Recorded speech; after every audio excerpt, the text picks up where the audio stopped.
He screamed at me to just follow the address. So I did, and it ended up costing him thousands. I've been working as a delivery driver for a while now. It's not glamorous, but it's honest work. Long hours, heavy loads, tight schedules. You get used to it. Most customers are decent, some are even friendly. And then there are the ones who think yelling makes them important. Usually, I ignore it. You have to. Arguing with customers never ends well, and most of the time, you'll never see them again anyway. But this one stayed with me, because it didn't start badly. It started like any other delivery. It was a busy Thursday, my route was packed, and near the end of my shift, I had a large order premium outdoor decking. Heavy, expensive material. The kind of delivery where mistakes aren't small, they're costly. When I checked the address on the paperwork, something felt off. It wasn't a home. It wasn't even an active business. It was an old industrial area on the outskirts, the kind of place where everything looks abandoned, rusted gates, empty lots, broken pavement. I remember thinking, that's strange, but I've seen weird delivery spots before. Construction zones, empty land waiting for development. It happens. Still, this one didn't sit right. So I did what I always do when something feels off. I called the customer. At first, it was routine. I was about 10 minutes away and just wanted to confirm where exactly he wanted the pallet dropped. The GPS was pointing me to what looked like a closed-off gravel lot. Simple question, simple clarification. But the moment he answered, everything changed. No greeting, no pause, just yelling. He snapped at me like I'd insulted him personally, said I was wasting his time, said I was paid to drive, not ask stupid questions. I tried to stay calm. I explained the situation. Told him the location looked abandoned, gated off, not like a place you'd want expensive materials left. But he cut me off again, said he didn't have time to hold my hand. And then he said something I'll never forget. Put it exactly where the paperwork says. Stop bothering me or I'll call your manager. And then he hung up. I just sat there for a second because something about that moment felt different. This wasn't just a rude customer anymore. This was a command. And I realized whatever happened next wasn't on me. It was on him. But what I did next changed everything. I took a breath, started the engine, and kept driving.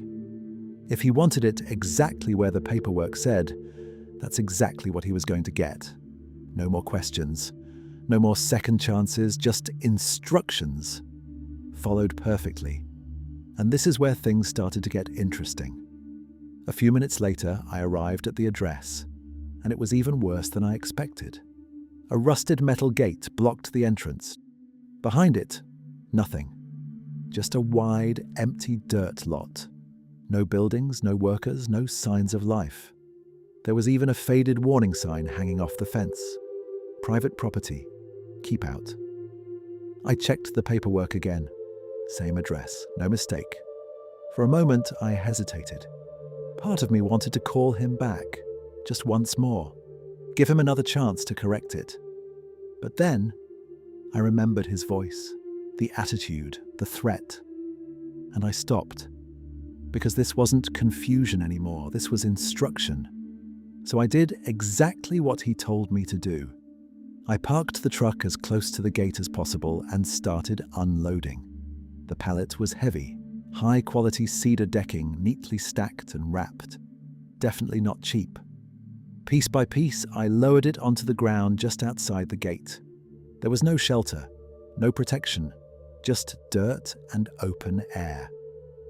I leaned the stack carefully against the fence, making sure it wouldn't tip over. Then I stepped back and looked at it. It felt wrong, but it was correct. Exactly where the paperwork said. Exactly where he demanded. I took a clear photo for delivery confirmation, making sure the address marker and the gate were visible. Logged it in the system. and drove away. But as I pulled off, I had this feeling, a quiet one, like this wasn't over, like something bigger was about to happen, and I was right. Because a few hours later, everything exploded. About 3 hours later, I got a call from my boss. His tone was serious. That's when I knew something had gone very wrong. When I walked into the office, he was already on the phone. I could hear shouting coming through the speaker. Even without recognizing the voice, I knew exactly who it was. The customer. And he was furious. Apparently, he had gone to check on the delivery.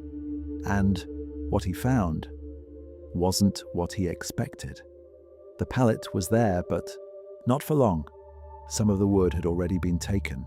People passing by, drivers, anyone who spotted expensive materials sitting unattended in an empty lot. The rest, covered in dirt, damp, damaged.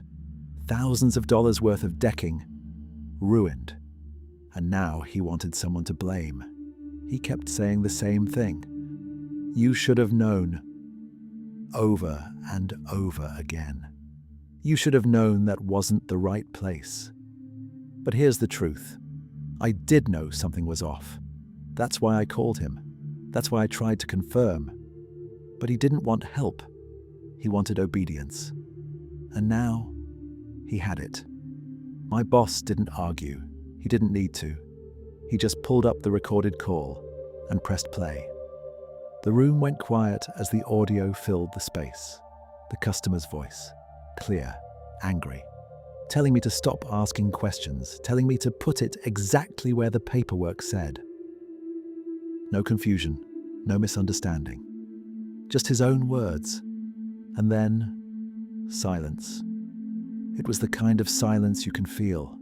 Heavy, uncomfortable, because in that moment, he realized he had done this to himself. There was no one else to blame, no loophole, no excuse. Just his own voice coming back to him. My boss let the silence sit for a few seconds before speaking. Calm, professional.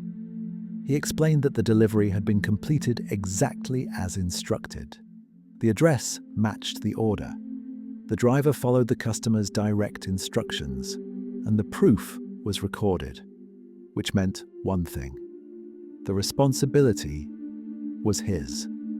The customer tried to argue. You could hear it in his voice. But it wasn't anger anymore. It was desperation, because he knew he was losing. By the end of the call, the outcome was clear. He would have to pay for a full replacement. No refunds, no discounts. The loss was entirely on him. Thousands of dollars. Gone. And just like that, it was over. Or at least, that's what I thought. But a couple of days later, I saw him again.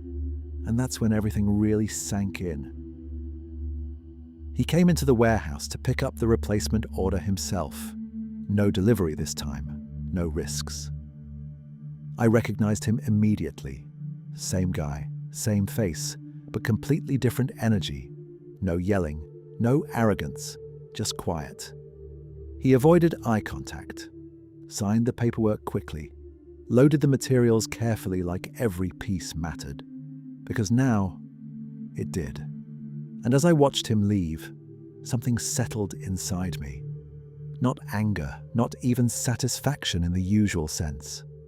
Just calm. Because I didn't argue, I didn't fight, I didn't break any rules. I just listened.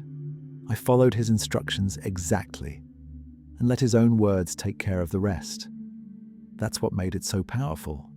He didn't lose because I tricked him. He lost because he refused to listen, because he thought being louder made him right. And in the end, it cost him thousands. As for me, I went back to work, same job, same routine, but with one simple reminder. Sometimes the best way to deal with people like that is to give them exactly what they ask for. Nothing more, nothing less, and let reality do the rest. Has something like this ever happened to you? Let me know in the comments. And if you enjoy real stories about betrayal and satisfying revenge, Make sure to subscribe for more.